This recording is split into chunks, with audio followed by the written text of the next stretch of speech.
All right, so this is a network administration class. So it's kind of like if you guys, some of you were in the 143 class, and that's like a network defense. We try to talk about how you defend your network. In this class, network administration 2, we think about it as a hacking class, where we show you how, some strategies or some tools used to hack into a network, to break into a network, right? So in 443, you learn how to defend. Here, you're going to see some tools that attackers use to break into, networks, various tools and strategies and attack methods that they use, right? At any time, as usual, if you have to ask me a question, feel free to ask me, stop me at any time. I'm fine with that. Okay? All right, so let's get into it here. This PowerPoint presentations slides are on Blackboard, so you can access them at any time. And this is chapter 1.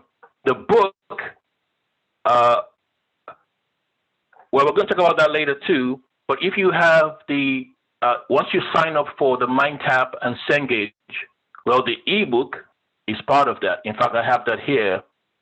I have the ebook here, so if I just go over here, I can find my ebook. So you guys can see my screen, right? Yes, no? I can, yep. All right, so you're going to find the ebook right here. So the ebook works fine. It's exactly the same as the hard copy book, right? And when we use a book in class, when I recommend a book, a textbook, we certainly use the book, right? So you can have the hard copy, but once you sign up for MindTap, where we have some assignments, then you have access to the ebook. All right. So we're going to use the book. We're going to use the MindTap, and these sessions are also going to be recorded, so you can always review them, right? Whenever you need to. Professor, can I ask? Yes, go ahead. So sure. If you sign up, it says you should have access to the ebook. Do we still have to buy the ebook from a different source, or we just wait to get a sign up, go work through and have the Once you sign up for MindTap, right? Yep. The ebook is part of MindTap. Okay, I did sign up. So, yeah. So you wouldn't need to sign up for another ebook somewhere. It's like you don't need a second copy of that. All right, cool. Thank you. Yeah. And we'll talk about MindTap, when we're done with the lecture. Okay. All right. So let us talk here about. This is a famous quote from a Chinese general, Sun Tzu, The Art of War. You guys might have read the book. You might have heard about it. Maybe watched the movie. If you know the enemy and know yourself, you need not fear the result of 100 battles. If you know yourself, but not the enemy, for every victory gained, you will also suffer a defeat. If you know neither the enemy nor yourself, well, you will succumb in every battle. So, Michael, what do you think this is? What does this mean in a nutshell? If you know your enemy, you don't have to kind of worry about the things they will do. Probably know ways to defend or protect yourself. All right. It's good to know your enemy. Exactly. It's good to know your enemy than not knowing them. You know how to fight your battles.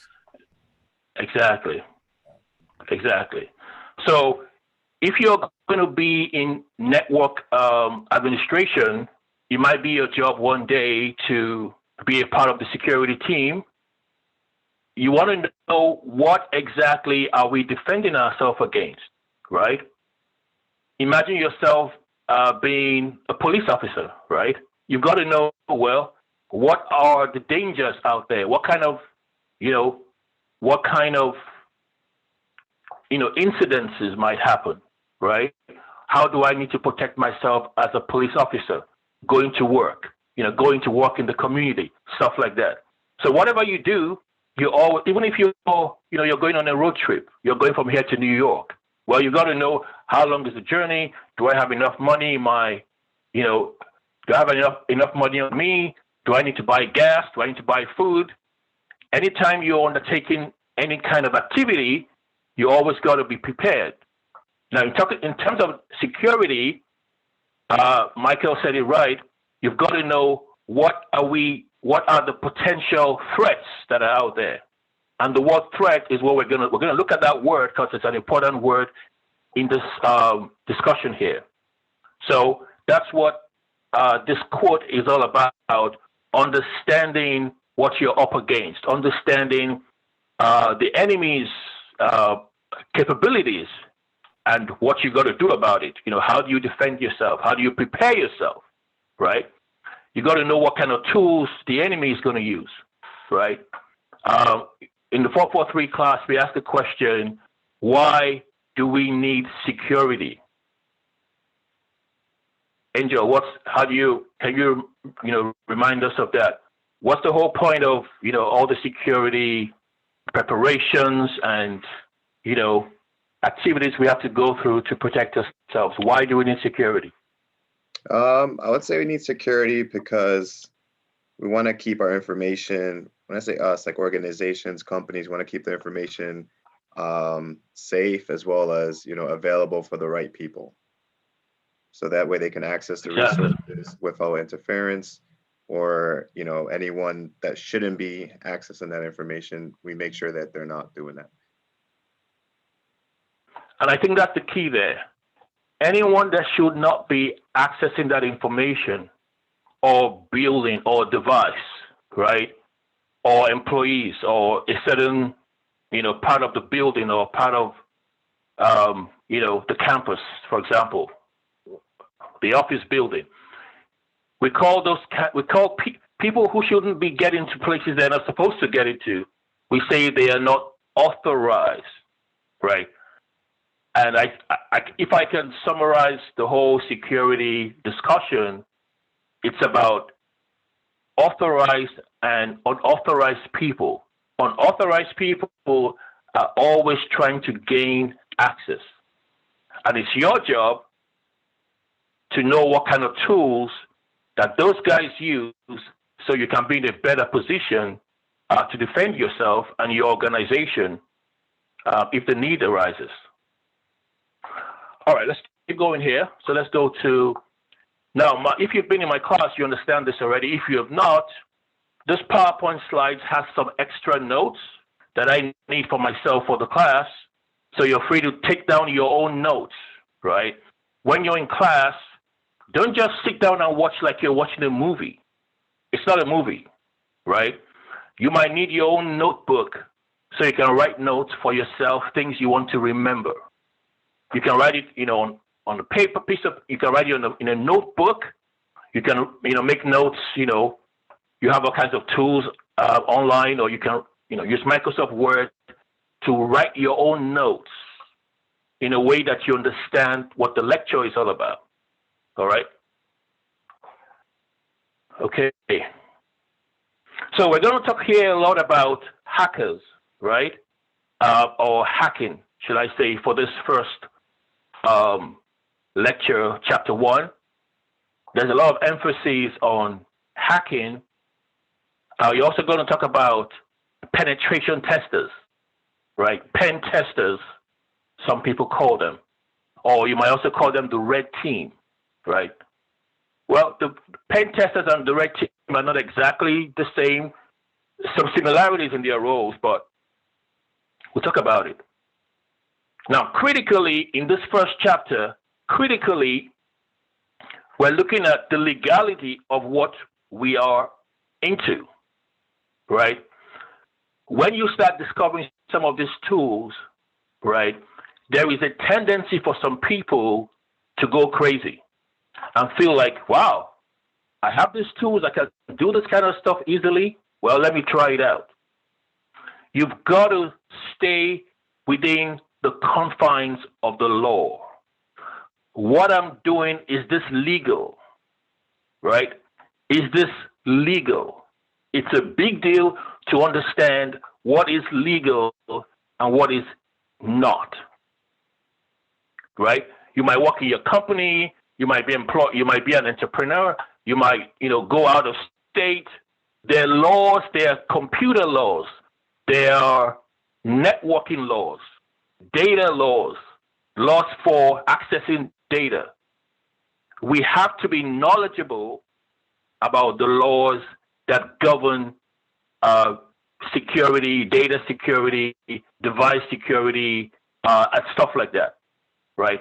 What are the laws in the state? What are the laws in the town where you're working? What are the laws that govern this area, right? You cannot be ignorant if you're going to work with accessing data and trying to defend networks, all right? So it's a key area of our discussion, the idea of legality. What is legal to do and what you can do. All right, let's get into it now. If you're looking at the book, we're going to talk about, this is going to be on page 2 of the book. Same thing right here. So basically, we're in the first chapter and the first couple of pages. All right. All right. Let me see here. So we want to talk about a few of the terms that we see here. Hackers, first of all, right? The idea of, somebody who, or just the word hacking, right? So first question goes to, well, not just for, we asked a few questions already. Wilderson. So I want to talk about a hacker, right? How do you describe a hacker? If you're talking to middle school students and, you're talking about the security stuff, how do you describe hacking? I'll tell them like someone who's getting access to something, but they are not authorized. Let's say you go on your teacher's desk and read a note, but you're not authorized. All right, so you're saying that hacking is when you get into somebody else's business, so to speak, right? And you're not authorized to do it. Correct. That's it? Okay, Yang, what do you think? How would you describe hacking? I think it's a rule that breaks the security. I think it's like breaking, like who breaks the security on computers. All right. When a person breaks the security, gets into a computer, right? Yes. So if I go back to you, Wilderson, right? Hacking, right? Just hacking itself is what Yang just described. Hacking means you're breaking into a system. Yes, right? But you said kids, I had to. I understand. Yep. But you see, even if we're explaining to kids, hacking, see, of course, the word hacking now sounds like a bad word, right? But hacking itself, right, is neither good or bad. Hacking means that you're trying to break into a system. So let's say, Wilderson, your neighbor says, hey, Wilderson, I hear you're IT, like you're IT pro. Well, I have a problem with my laptop. I kind of forgot my password. Can you help me out? Maybe you have to, you're like, well, I'm going to have to hack into your computer, and then, but I can help you out. And your neighbor's like, sure, please go ahead and do it. So you hack into the computer, use all your skills and your tools, and you're able to help the lady get back into her laptop. What you have just done is hacking. Yeah. Is it good or bad? In Cindy. this case, oh, my bad. Well, let me go to Cindy. Is that good or bad, what Wilderson did with this neighbor? It's good as long as he has permission. Exactly. The key word there is the permission, Wilderson, right? are you authorized? Do you have permission to do it? So that's what we mean here when we look at this word ethical hacking, right? Ethical hackers are hackers who are hired to do what they do. You can say, in a sense, hired to do bad stuff. Well, it's not bad stuff. I mean, when you help out your neighbor, are you doing bad stuff? Absolutely not. You are helping your neighbor get back into her computer, but the only way you can do it is to hack into it. So hacking itself is neither good or bad, like Cindy said.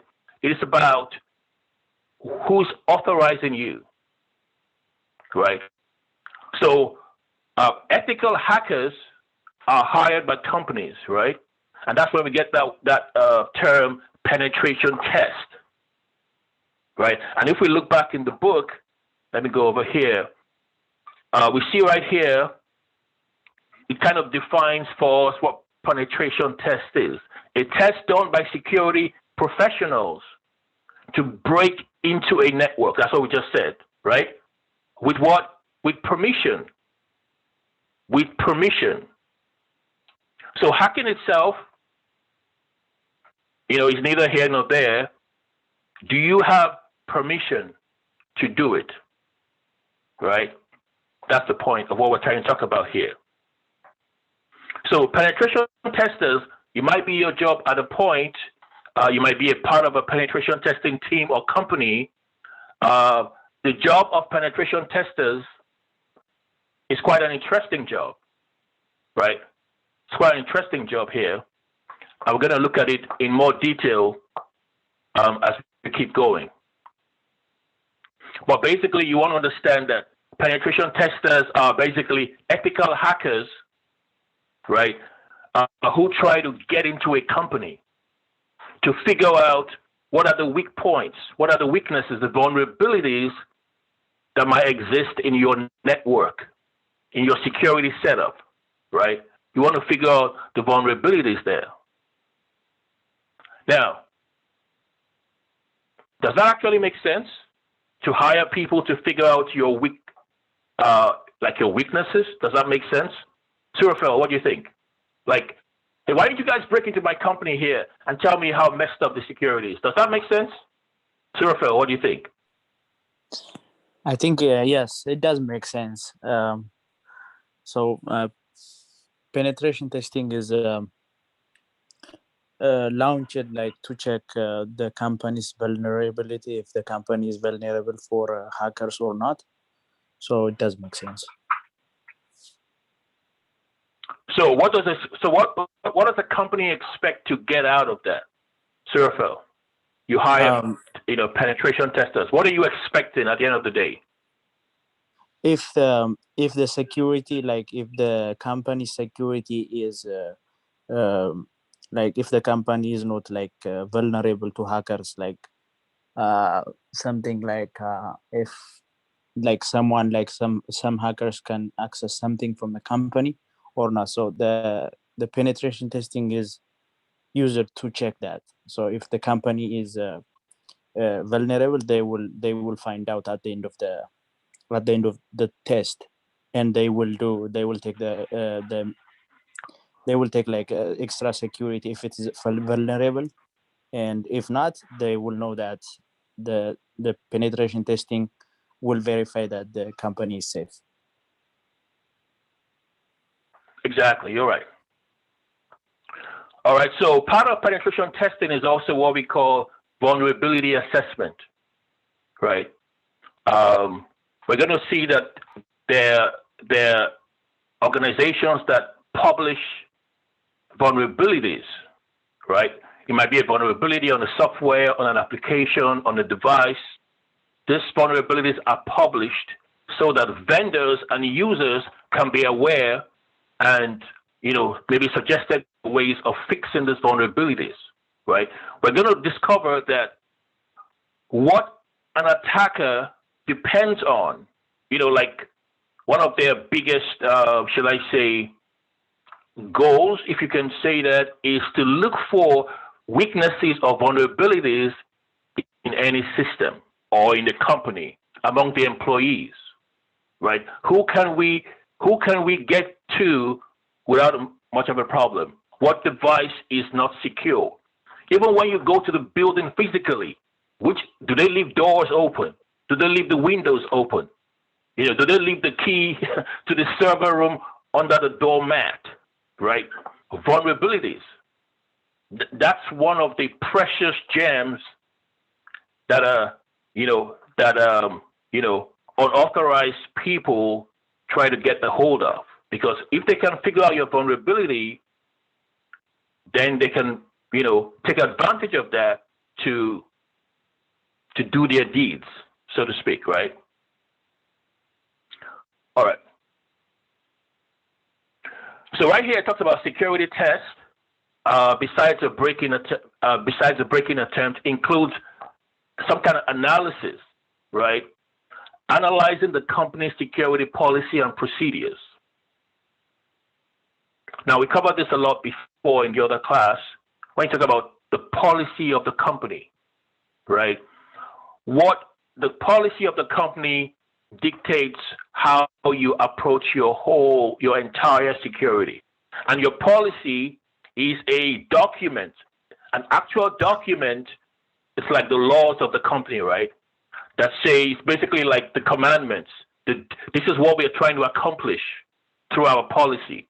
This is what the employees can do. This is what the vendors can do. If you're going to work remotely, well, you can do this. You got to have this kind of antivirus or the other, right? If you're going to come into the building, you have to have this kind of access or the other, right?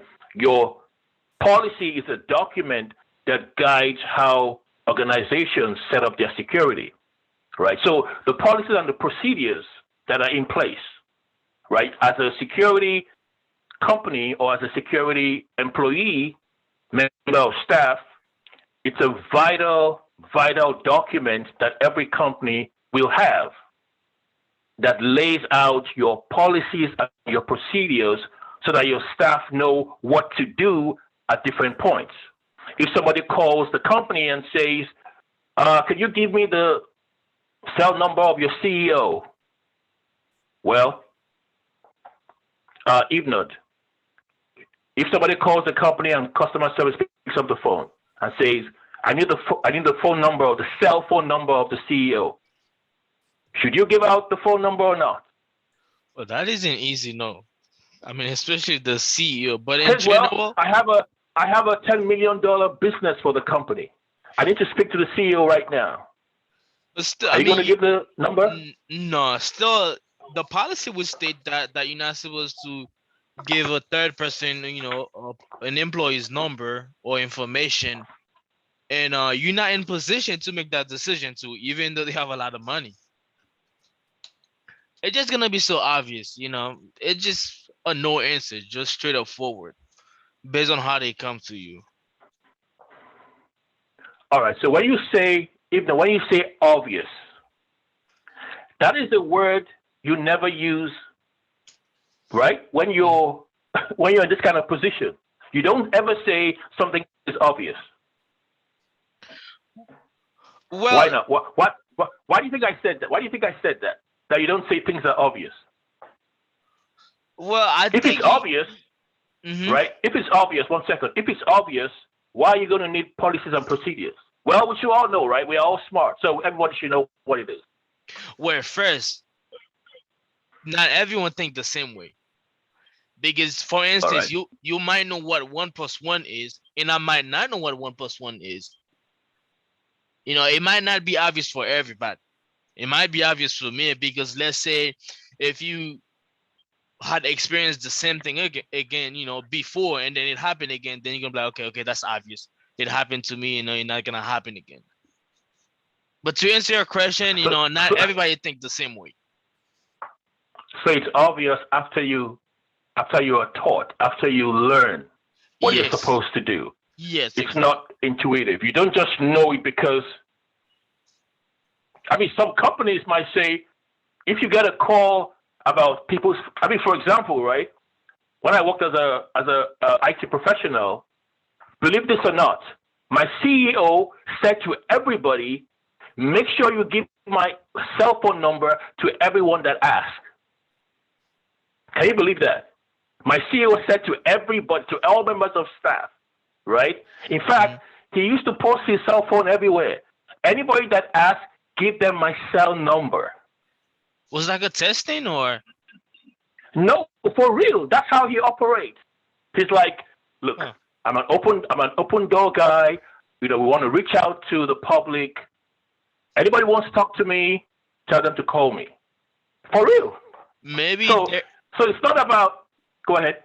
Maybe sorry to cut you off. Maybe they didn't have a policy about that, because mostly company nowadays, you're gonna see part of their policy. There will be like a sentence that's saying that you should not provide, an employee's information to another one, including their first and last name. So the point of all this is know the policy. Whether it's obvious, some people might, like you said, it might seem obvious, don't ever give out any personal information. But in my case, the policy was the reverse. So if everybody calls my company and says, can I talk to the CEO? And you're like, nope, nope, nope, nope, nope. Well, the CEO is going to be mad, like, what's going on? Did you not see what we talked about? I want to give them my number. So it's not about whether it's obvious or it makes sense or not. It's about read the policy and the procedures so you know how to behave, right? In the company. Every company might be slightly different. Just like some families, right? If I go to your house, you might say, for example, oh, it's okay to come in with your shoes. Some houses, no way. I don't want to see your shoes in my house, right? Yeah. So you just got to understand the environment. It's not about, oh, it's obvious. You should take off your shoes. Is that obvious? No. What does the policy say, right? Yeah. All right, let's move on.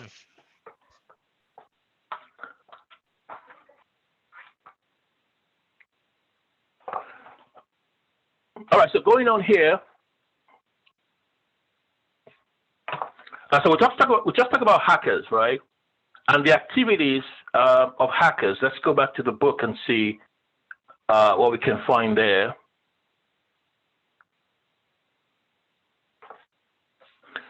First of all, you notice right here in this few verses here that it tells us about, security testers, right? A few guidelines, let me say, a few guidelines of things that you've got to be aware of, all right? Of course, when you make when you're part of a security team and you come up with a report, well, you've got to understand that when you have access to a company, when they give you permission to do some work, right, the information that you find out doesn't belong to you. You can't go on your Instagram and tell all your peeps there, all your followers there, that, hey, guess what, guys? We did this work just last week, and you will never believe how messed up people's security is. Angel, can you do that? Put on your Instagram, right? Nope. I'll probably find a legal suit on my doorstep. Absolutely, right? You're going to have a new change of clothes, to the orange type, if that happens, if it gets really bad. So you got to understand, what is acceptable, what is not acceptable, all right? And it's all about policies. It might be the policy of the company you're going to work for. It might be policies of the company that you work for, right? But it's important that we understand, what's involved in the kind of work that we do. All right, so looking at hackers here, it says that a hacker, the word hacking or hacker, right? Well, it's kind of like agreed that the word means somebody who breaks it without authorization, right? Talk about a hacker, right? So we agree that hacking itself is neither good or bad, but we agree that the word hacker, right, is a person who accesses a system without authorization. That's the key. You don't have authorization to do it. It doesn't mean it doesn't matter if you didn't know, like I didn't know that it was bad. Well, you got to know, right? You got to know. You got to know. That's why you're being educated about what you can and can't do in different scenarios. So hackers, you access a system without authorization. Well, there might be serious consequences to that, right? Serious consequences to that. One of the slides we're going to see, let me just kind of flip there to show you guys. Yeah, one of the slides, okay, this slide here, anybody recognize any of the faces on this? Your uncle, your cousin, your next door neighbor? Wilderson, you know anybody here? No. Anyway, these are like dangerous people, right? Now they might not be dangerous in the sense of carrying a gun or a knife or some ballistic missile to blow up the place, but in terms of how they steal and how they commit computer fraud, right? To defraud people, to steal people's identity, and basically ruin people's lives. So somebody might not stick a gun to your head, but when they ruin your identity, they might as well be putting the gun to your head, because sometimes your whole life just goes upside down. So when we talk about people who hack, right, without authorization and the consequences of it, well, here's a list of a few guys who are wanted by the FBI with serious consequences for their actions, like real big time jail time. So wire fraud, aggravated identity theft, conspiracy to commit money laundering. Everyone you see out there driving a flashy car and wearing all kinds of bling is not necessarily, walking the straight and narrow. Some of these guys can be criminals, right? Who one day get found out by the FBI or by the authorities. So the consequences of engaging in unauthorized, actions, and especially when it comes to computers, because as students, you guys are being educated. You're going to see things and be exposed to tools that you can use. You can literally sit down in your basement and commit some serious crimes, right from your computer. And the consequences of those types of illegal actions are serious, very serious indeed, right? So let's go back to that. Let's go back to what we're talking about earlier on. I think some of those illegal stuff being end up good for you, because I read multiple articles. Especially there was one like a 14 years old kid. He hacked into Apple. I think right now he's being they hire him pretty much. The authority hire him. So all the things that he has done, so now they be, he's being pretty much an employee. All right, this is Ibnod, right? Mm-hmm. Yes. Okay, Ibnod, how about you want to work for Walmart, right? Or you want to work for Target or Best Buy, right? Or any of these companies, Toyota. Why would you go and hack into Toyota and then they will employ you the next day? Is that a good strategy? No, it's not a good strategy, but some people do use it though. They do use it. It's not very common, but it is out there. Like you'll see them use that just to show you, okay, that your system is vulnerable. They're gonna hire you. So now you're gonna tell them what is exactly, how did you do it, and then from there, like you were saying earlier, hiring the hackers. Pretty much that's what it is. They're just gonna hire you. You're just gonna show them how did you penetrate the system.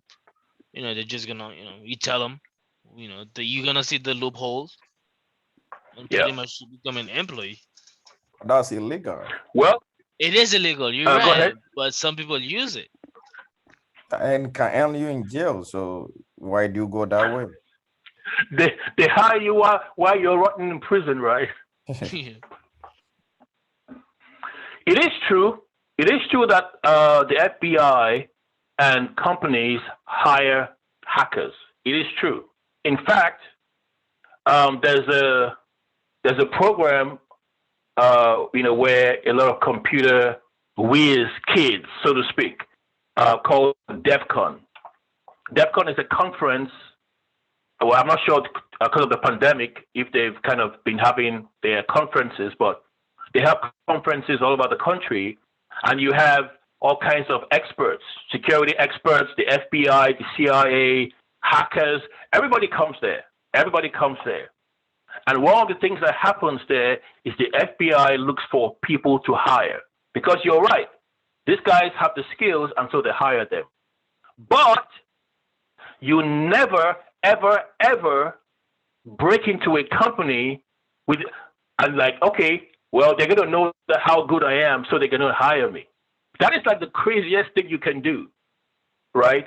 Because they don't think of, you just, okay, if you guys are really listening to the news, you might have heard that there was a hacking, not a hacking, ransomware attack on the pipeline, Colonial Pipeline, right?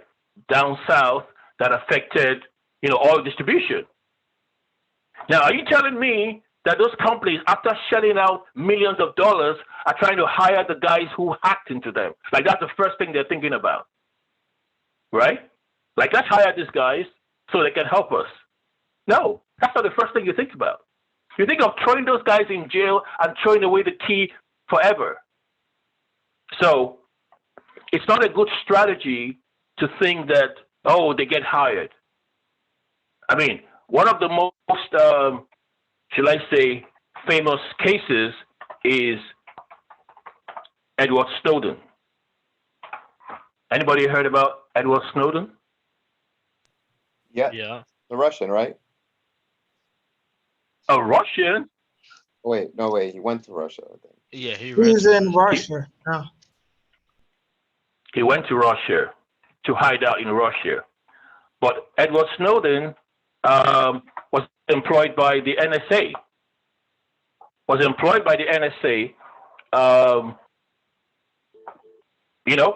National Security Administration.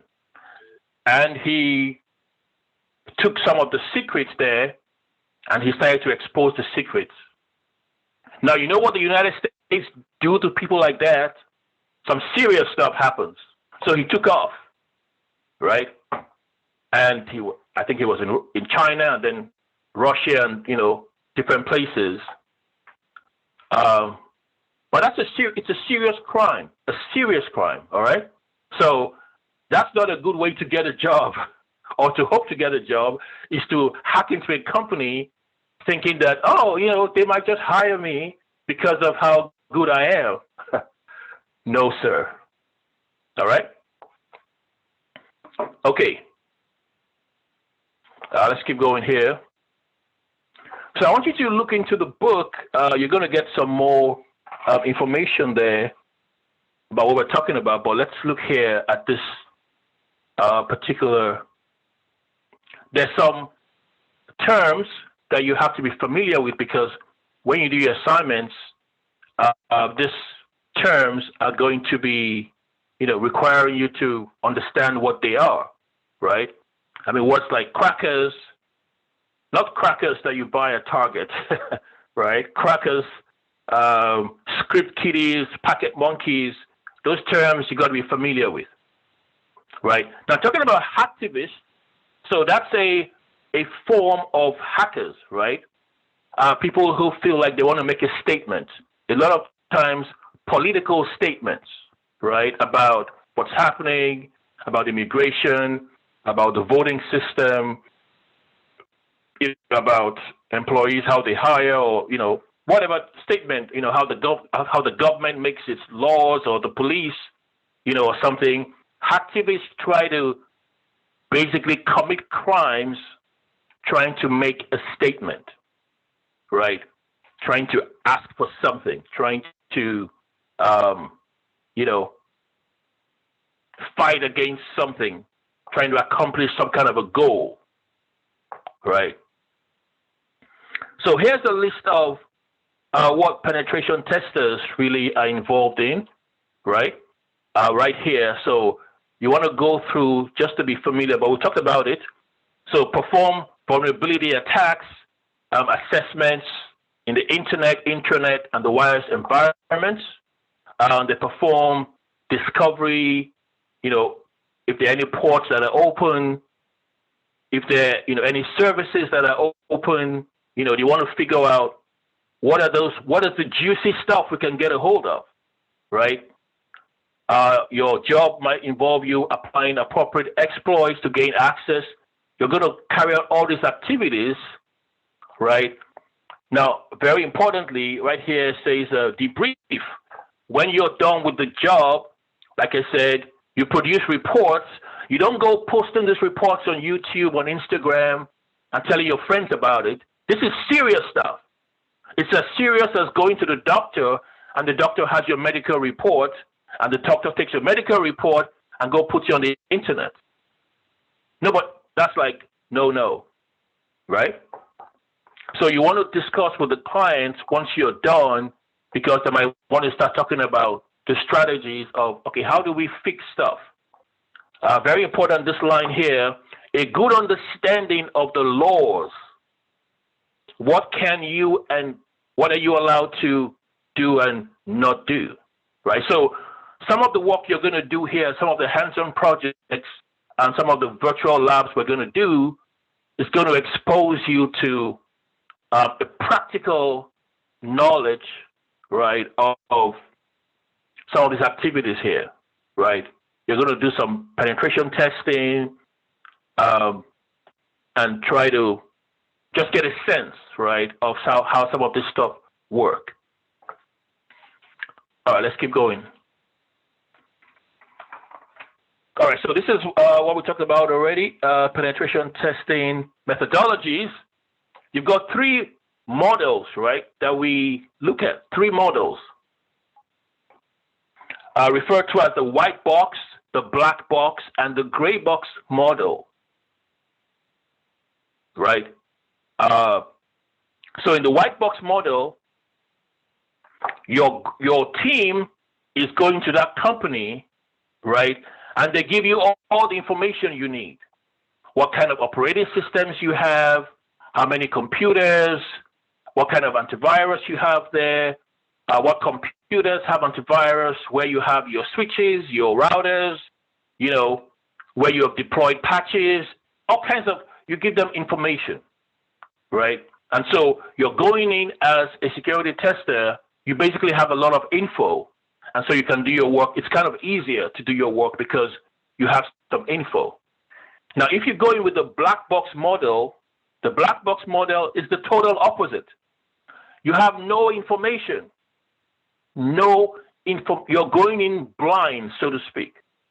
And it's your job to dig up the network, to figure out how things work, which systems are patched, which software is updated, which devices run on what operating systems. You got all this stuff you got to do in the black box model. And then the gray box model is a mix. They give you some information, but not a lot, right?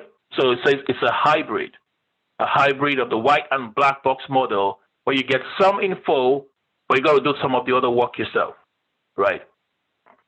So in terms of cost, right, Angel, which do you think is more expensive if you were a company and you want to hire testers? And you have three companies saying, well,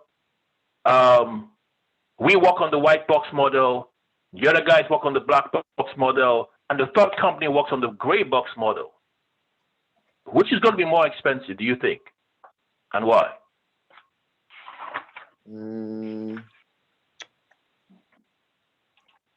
Well, you said the white, they give all the information, right? Yes, you give if the team is a white box model team, then your company is going to give them all the info they need before they start their work. The black box model, that team, you give them nothing. Just you give them a contract and say, go figure it out, right? You give them nothing. The gray box model, you mix it up a little bit. Give them a little bit, but not too much. So Why which of the black three? box? Go ahead. Because they black have box. to put in more work to figure all that information out. Okay. And they'll be more expensive, right? And I feel like that would be more expensive since they have to do more work in order to figure, to assess their network and the security.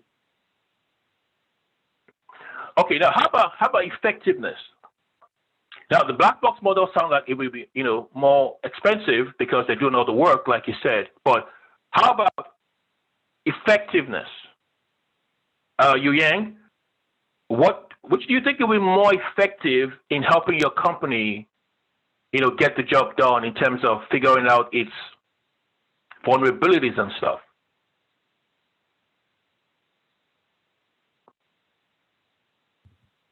I think the white box module will be more effective.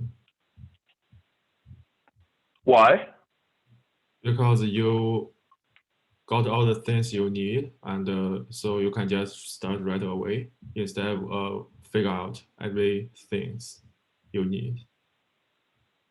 Right. All right, so you have everything you need, and you can be more effective because you don't have to just stumble around and guess your way around. Mm-hmm. Mahad, what do you think? Which would be more effective? Which would you hire to do a better job for you?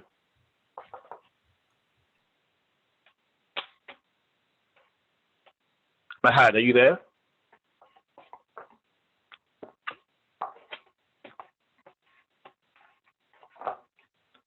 All right, see Mahad here, but I'm not hearing anything from you.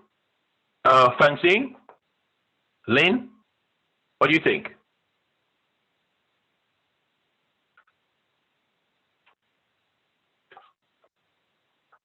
Francine?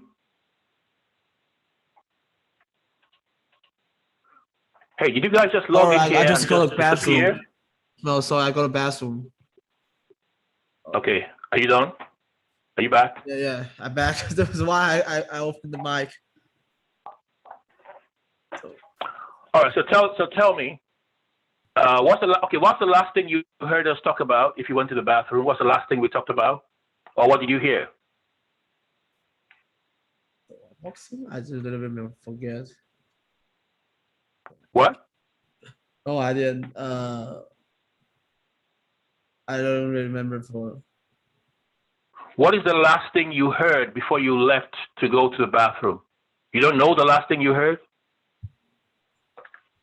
I don't know. I just. Maybe you're not really paying attention to what we're talking about. Yeah, I realized I'm leaving maybe 5 minutes. I went back. I just a little bit forget. All right, Cindy, tell me. So, what do you think compared to what you did, to what other people have said in terms of effectiveness? I think the best one is the gray box model. The gray box, right? Why? Because you get the best of both. Okay. So, what do you mean best of both?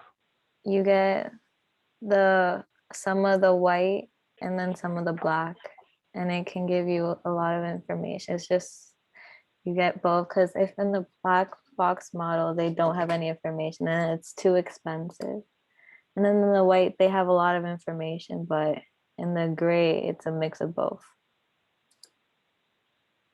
All right, so you prefer where you have some but not too much information. Yeah. Right. So it allows this team to do an effective job. All right.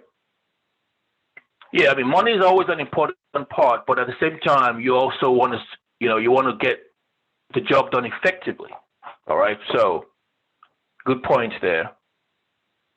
All right, let's move on here. Let's go to another. Let's go to the next. Let's go back here. I have one quick question. Right, so Will the one that is Go ahead. more expensive is better? I don't know, because they usually say, the more money it is, the better it is. I like that. Do you really believe that? Sometimes it is. Haven't you bought some Sometimes it very is. expensive things and it just ended up being just a bunch of crap? That's when you return it and you get your money back. There you go. I think it's a mindset, and then society has attached certain values and certain maybe certain prestige to certain things. The price is just high for nothing good. Yeah. I mean, you can buy. Have you not heard that the best things in life are free? Right? So there you go. The important thing is to do your research, right? Your company, I mean, there are times when I have to hire, network people to do some upgrades in our network, right? I would have to invite 2 or 3 different companies to do their presentations. And you got to do your due diligence. Who are you hiring? What's their background? What kind of references do they have, right? Where have they worked? What was their success stories like, right? You got to find out those things before you commit to any company. All right. So it doesn't matter if it's expensive or not. You got to know what can they do for you and what are you trying to accomplish. Like Cindy said, you might want to go in the middle and give some information, but not too much, so that these guys can, help you out to discover things. Not just you're giving them everything and it's like, hey, what are we really going to do here? We want to be sure that you're discovering things, but we don't want to make it too hard that you can hardly get anything done, So a little mix there. So I don't think price is the first thing, even though in some cases, if something is really good, it might be expensive, but not always the case. All right, so we looked at some examples here of hacktivists, right? Anonymous, Legions of the Underground. I'm not going to ask you guys to tell me if you're members of this, any of these groups here, so you can keep that information to yourself. I'm sure you guys are on the, up and up. These are some groups that do some real serious damage, right, around the world. All right, the next few pages you're going to find talk a lot about certification. I mean, some of you guys ask me a lot about, what kind of certificates should I do? Is this going to help me on my job? What I recommend is go and look for a job listing, right? When you find the job listing, go on Indeed.com or Craigslist or wherever you find job, posts and stuff like that, and look at the job requirements. What is the job asking you for? What is your qualifications going to be, right? Don't just go and spend money and just do all the certifications that you find out there because, well, somebody said it's a good idea. Waste of money. Be sure you're, look for the kind of job you want to do and then see what they're requiring you to do. They might specify Microsoft certifications or Amazon certifications or CompTIA, whatever it is. Then you can be more focused on what you're getting, right? Don't just go there and waste money.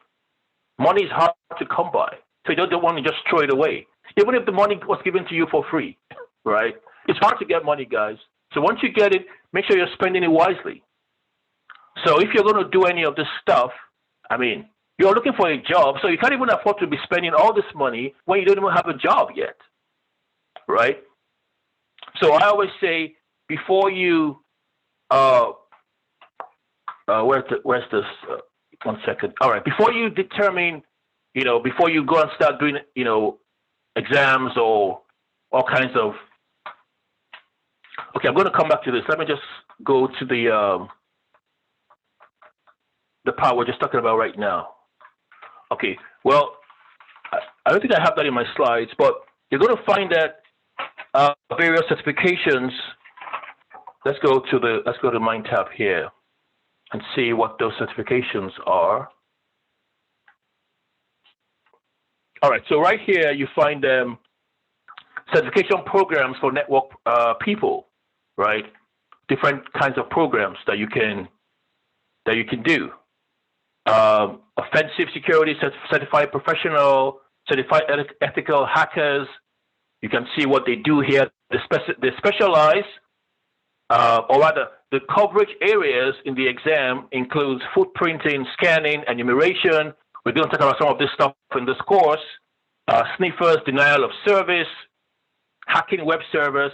They teach you all this stuff, but then you also got to cover all this stuff in the different exams or certifications that you do, right? You have open source security testing methodology, manual professional security tester, certified information system. So find the one that fits the kind of job you're looking for, and then you can be sure of what you're looking for. Sure of, when you do something, then it's, more appropriate and it's going to fit into your future career. All right. Yeah, that's what it says right there. Which certification is best? It's a good thing to read through here. Right here it says, any certification, if it encourages you to read and study more, it's worth its weight in gold. But when you read more, I think you got to look at right there. It talks about how much money you have in your wallet, right? And all that kind of stuff. So when we're through with this course, it will give you a good idea of what you can, what kind of exams you want to be looking out for. But again, I always say, look at the job requirements, and then you have an idea of what kind of certifications or qualifications, requirements, right, that job needs.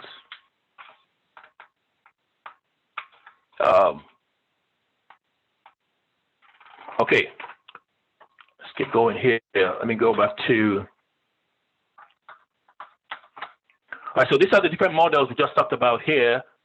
All right, so now we're talking about laws, right? Laws. Your assignments are going to start this week, and your assignments cover some of the laws, right? Some of the laws that we want to, some of the legal issues or legalese that we're going to be discussing here. Let me just go to Blackboard here, and if you look at your assignment guide, you're going to see what kind of information, right? Now, we'll talk about the assignment in a little bit, but basically your assignments are quizzes, right? All your assignments are quizzes, but you have to download the assignment guide before you start the quiz, so you have an idea of what is the quiz going to be about. So don't just start the quiz like, okay, I'm just going to start the quiz. No. Every assignment, right, has a assignment guide attached to it. Make sure you look at the assignment guide so you know what the quiz is going to be about, and you can be more prepared, right? So here's the document attached to that. Right here, it says you have 20 questions on chapter 1 and 10 questions on this task. This task here is about this article. So I'm going to download the article here just to show you guys. So this article talks about United States laws when it refers to cyber security, cyber crimes, computer crimes across the country, right? What are these crimes? What are some of the penalties for engaging in this kind of actions? Even if you think that's going to get you a job, right? So let's go down here and take a look here. So right here it tells us that, and this first part here, the Computer Fraud and Abuse Act outlaws conducts that victimizes computer systems, right? Cybersecurity laws that protect federal computers, bank computers, computers connected to the internet, right? These laws shield all these devices from trespassing, threats, damage, espionage, from being corruptly used as instruments of fraud, right? So that's kind of what he talks about here, right? You got to know, different laws that relate to computer trespassing, hacking in a government computer. That's a different crime from computer trespassing that results in exposure to certain governmental credit financial information. That is a different idea from damaging a computer that belongs to the government or a bank. It's a different thing from committing fraud, which is an integral part of unauthorized access into a government computer. You see, all these laws are very specific, different categories, depending on the crime, right? Sometimes you hear that law enforcement is charging somebody with 27 counts, right? I mean, like, there's so many different layers to your offense, 27 counts. And each of those counts has its own penalty and punishment. So if you get indicted, right, and you're found to be guilty of all those counts, you're in big trouble. I mean, have you heard of people who get jail sentences of life in prison plus 100 years? Has anybody ever heard something like that? Like somebody got life in prison plus 100 years? Anybody? Yeah. Yes. Okay. Well, the point is, they're trying to tell you how, just in case you survive life, right? Well, we've got 100 more years for you, right? The severity of the crime and the punishment. So when you look down here, go ahead. My point in what sense that law makes, if it's life, until I lose my life, why do you attach years to it? It's the psychology, right? How it sounds. It sounds so severe. Now, everybody knows that once your life is over, that's it. But sometimes they tell you life plus 200 years to tell you that it was a serious crime, and if by chance, you survive, you're going to continue. I mean, some people, they give you 3 life sentences consecutively, or it might be whatever. Some of these sentences sound so crazy because, like you said, once you lose your life, that's it. But it's just how it sounds. It sounds so serious, right? So when you say, does it make sense? It doesn't make sense because you have only one life, but it just sounds severe. A life plus 200 years sounds like a much longer time than life in prison, right? Something like that. So here we're talking about this law. This document relates to computer espionage, trafficking in computer access. You guys are going to require to read this document. It's going to educate you on some of these laws here. Like we said, computer trespassing in the government computer. What does that mean? Threatening, right here it says, threatening to do what? Threatening to damage a government computer, a bank computer, or a computer used in or affecting interstate or foreign commerce. Trafficking in passwords for a government computer, or when the trafficking affects interstate or foreign commerce. You see, all the guys that we looked at here, this FBI most wanted, that's what they are guilty of, right? Conspiracy to commit computer fraud, conspiracy to commit wire fraud, aggravated identity theft, conspiracy to commit money laundering. Those are different charges, different counts with serious penalties. Let's see some of the penalties here, right here. So let's see. Okay, look at consequences. Look at this section here, right? Consequences. Imprisonment, sometimes for not more than 1 year, or 10 years, or a fine, or $100,000 to $50,000. Some of them are more severe, right? Let's keep going down here. This says $5,000 here. You're going to see different penalties for different crimes. Right here, okay, look at this part here. First-time offenders who do not cause serious damage are punishable by imprisonment of not more than 1 year. But when an offender, right, with a prior conviction causes damage, he's punishable for 10 years. Then it goes on to 20 years, right? So you got to familiarize yourself with these laws because your assignment is based on it, and it makes you more aware of what is going on, why people get punished, and it's also a deterrent, so that you don't start thinking for 1 second that these guys make millions of dollars. Maybe you can just try it yourself one day.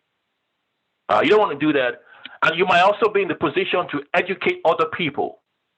So once you have this information, people transmit in interstate or foreign commerce communication containing threats. When people threaten other people, right, and they cause damage, these are all laws, violations, crimes that get punished. All right. So different penalties there. You got to be aware of, this kind of stuff here. All right. Let's see what else we got. So the legal terms that we talked about here, what you can and cannot do, you're going to see things like, words like liability. That is the legal obligation of any entity extending beyond criminal or contract law, includes the legal obligation to make restitution. Sometimes you got to pay back, right? These guys, they commit these crimes, they're found guilty, they've got to pay back. You guys might have heard of, maybe or maybe not, heard of Bernie, is it Bernie Madoff? Anybody heard of Bernie Madoff? He's died now, though. Are you guys here? Anybody heard of this guy? No. No. Well, this guy swindled a lot of people of millions of dollars. Actually, billions of dollars, for what I heard. Billions of dollars. Right? And he, what you call the pyramid scheme. This guy was like an expert in pyramid schemes, where they promise you to take your money and they're going to invest your money and give you all these dividends and benefits. Just a lie, a big lie, but he made serious money from all these people. Well, he was arrested. In fact, let me just show you. He was one of those guys who was arrested, and his crime, right? He was given so many life sentences. Bernie Madoff sentence. Okay, so let's see what his sentence was. Okay, look at that. Can you guys see this? Yes. Yeah. I need responses from you guys. Come on. Yeah, we do. So Bernie Madoff pleaded guilty to 11 felonies in 2009, and they estimated that he defrauded $65 billion. Now look at that. He was sentenced to 150 years in prison. Now, so the question you asked Michael, it doesn't make sense. Yeah. Well, he's not going to live 150 years. In fact, he died. When did he die? He died. I don't know when exactly he died. He died some time ago, right? But that's the kind of harsh sentences just to make it sound hard. Well, he died at 82. A few months ago, I think, to make it sound harsh, right? So here's an example.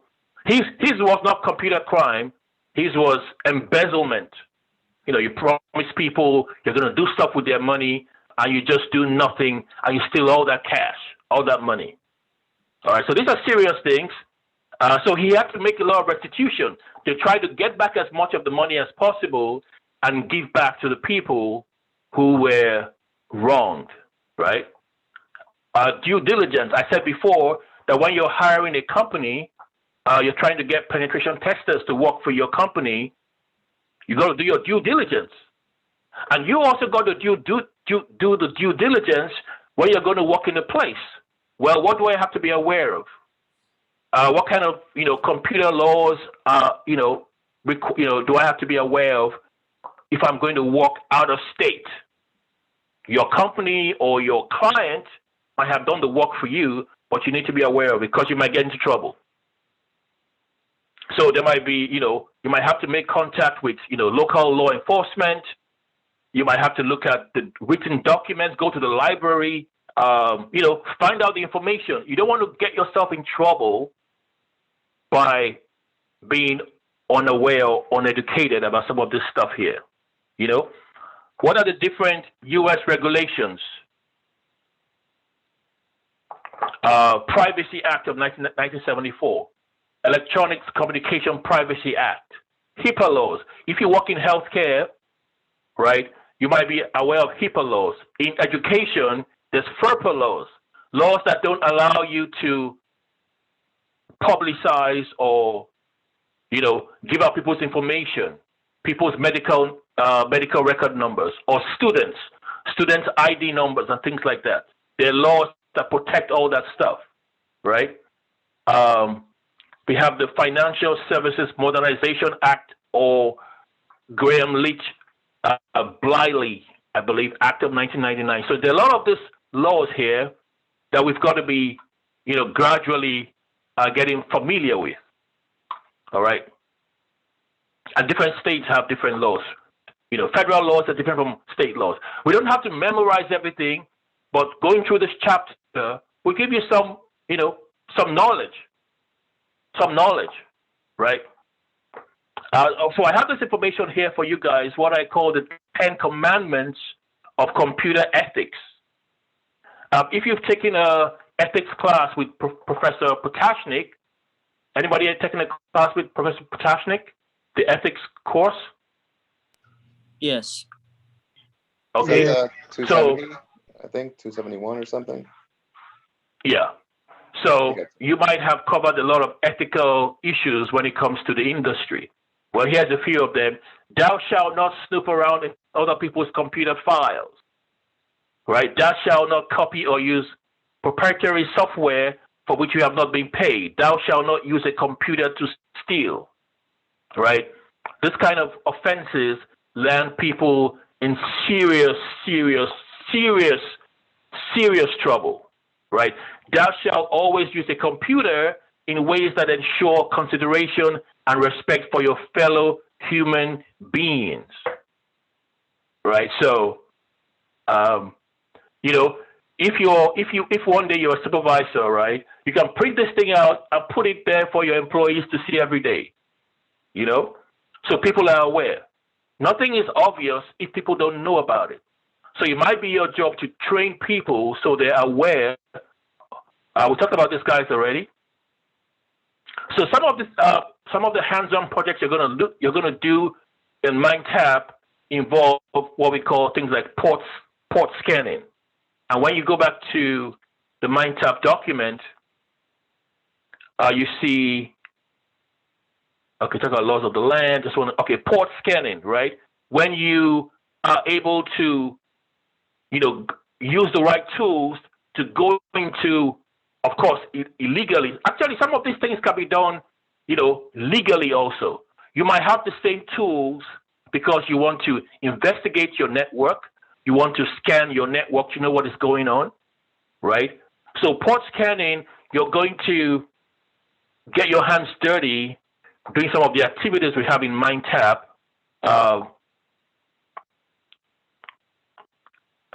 Which basically, right here it says, let's see.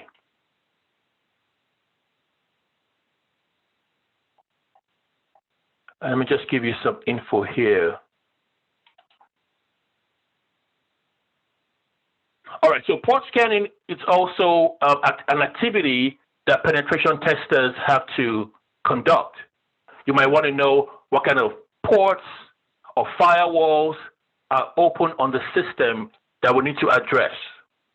Right? When you do port scanning with the right tools, it might also give you an idea of what kind of systems or operating systems that companies have. You know, like I said, a network administrator might use some of these tools internally for their own analysis. Also, it can be used by external people illegally, right, to discover what kind of network activities are going on, right? Some of things you're going to do here is you might have to use Wireshark. I think you guys should have used Wireshark before in a couple of assignments in the last class, just to give you an idea of the wealth of information, you know, IP addresses, MAC addresses, port numbers that you can get when you scan a port, right? All networking terms.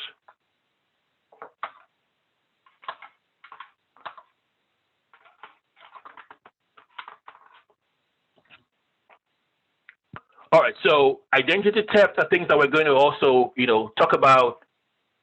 Social engineering, when people use the information that you have out there on social media, for example, against you, because I think we're going to look a lot in this course, right? But for this first chapter here, it's just, you know, introduction to the idea of ethical hacking. The different penetration test models that we have out there, the laws that cover, you know, the industry, the penalties, the kind of certifications that you can one day decide to go and take in readiness for a future job. And like I said, the different laws that affect local or federal activities, right, that people who work with computers and security and networking and information security have to be aware of, right? You don't want to get involved in anything and you're like, oh, I didn't know that was wrong. I didn't know I couldn't do that, right?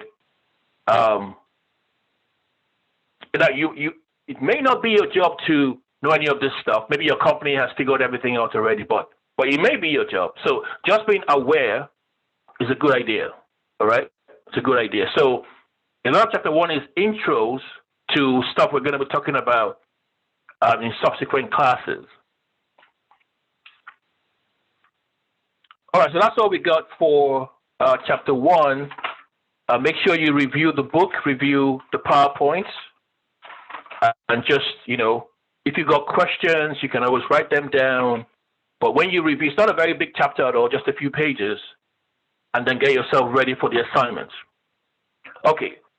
Before we round this up, let's do the attendance, and then we can talk about a couple more things before I let you guys go. So the way we do attendance, if you haven't been in my classes before, you go to Blackboard. Basically, you take your own attendance, right? So if you have, going to Blackboard now, and then let me just walk you through what we're going to do there.